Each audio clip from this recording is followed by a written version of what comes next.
Baik rekan-rekan sekalian, kali ini kita akan bahas tentang materi engine control system, ya. Yang dimana di sini untuk engine, ya, di sini ada bermacam-macam sensor yang semuanya itu diatur oleh EECU, ya, atau Electronic Engine Control Unit, ya. Nah, dalam hal ini, ya, kita harus mengetahui sensor apa saja yang ada pada engine. Nah, di sini kita lihat, ya, ada 12 sensor yang ada pada engine, walaupun ada beberapa sensor memang fungsinya ada dua, ya, atau bisa disebut itu adalah dual sensor.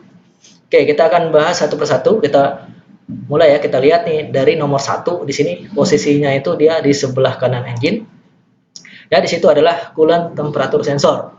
Jadi di sini dia berfungsi untuk menginformasikan temperatur coolant, ya, ke ECU, ya. Kemudian yang kedua, ya, di sini adalah coolant level sensor. Jadi ini untuk mengindikasikan apabila terjadi kekurangan dari coolant, ya. Kemudian yang nomor tiga, ya.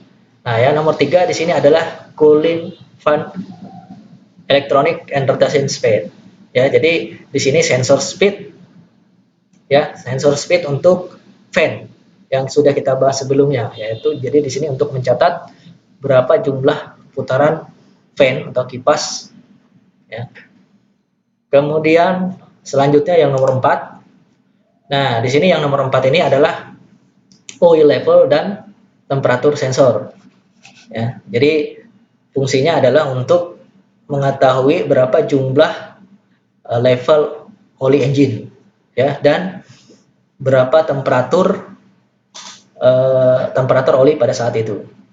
Ya, ini yang nomor 4. Kemudian selanjutnya nomor 5, ya, di sini nomor 5 ini adalah camshaft position sensor. Ya, jadi untuk menentukan timing gearnya, ya, timing gear kapan injeksi dilakukan. Ya, di sini untuk aktualnya dia posisinya itu di sebelah kanan, ya, belakang engine. Selanjutnya di sini nomor 6.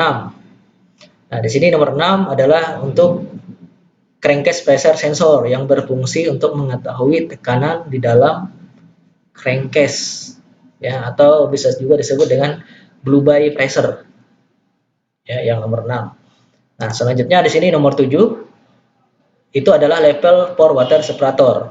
Jadi di sini untuk mengindikasikan jumlah level air yang ada di dalam fuel, ya. Yang di materi sebelumnya di situ ini nanti yang bisa melakukan proses draining, ya, untuk melakukan proses draining. Nah, selanjutnya di nomor 8, ya, di sini adalah fuel pressure sensor, ya, yang berfungsi untuk mengetahui tekanan pada fuel, ya, saat engine bekerja, ya. Kemudian nomor 9, ya, di sini ada air under pressure, ya, di sini untuk mengetahui kevakuman atau kebuntuan dari air cleaner, ya. Nah, sekaligus untuk mengukur temperatur, ya, temperatur dari udara luar, ya, dari luar, terutama untuk yang udara yang masuk ke dalam intake, ya. Kemudian nomor 10, ya, di sini adalah cas air temperatur atau gauge pressure, ya. Jadi di sini berfungsi untuk mengetahui, ya, untuk mengetahui temperatur yang masuk ke ruang bakar, ya, yang masuk ke ruang bakar, sekaligus untuk mengetahui tekanan udara, ya, yang ada di sisi intake. Nah, selanjutnya nomor 11, ya. 11 ini adalah flywheel position and speed sensor, ya. Jadi untuk mengetahui jumlah putaran engine per menit. Nah, yang terakhir ini 12, itu adalah oil pressure sensor, ya. Jadi untuk mengetahui berapa tekanan oli, ya, pada saat itu, ya. Oke, nah ini adalah semua sensor ini itu dikontrol oleh EECU.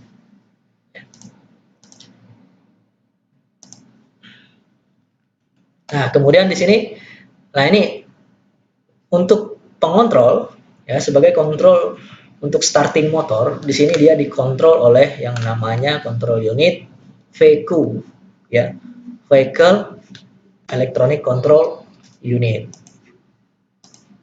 Ya. Nah, kemudian ini adalah gambar engine wiring dan groundingnya, ya. Ini adalah kabel harnessnya, ya. Kemudian yang ini adalah groundingnya yang terhubung langsung dengan engine block, ya, yang ke alternator. Nah, sekarang saya sampaikan juga di sini tentang fault code, ya. Jadi ada beberapa fault code konfigurasi, ya. Nah, nanti di instrumen cluster di situ ada diagnostik. Nanti di situ akan ada beberapa kode-kode yang akan tampil. Nah, salah satunya nanti ada kode MID, ya, Machine Identification Description. Jadi ini untuk mengidentifikasi control unit apa yang bermasalah.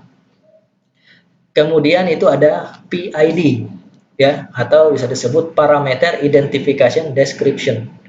Jadi di sini menunjukkan nilai daripada parameter, ya, terutama yang berhubungan dengan sensor-sensor.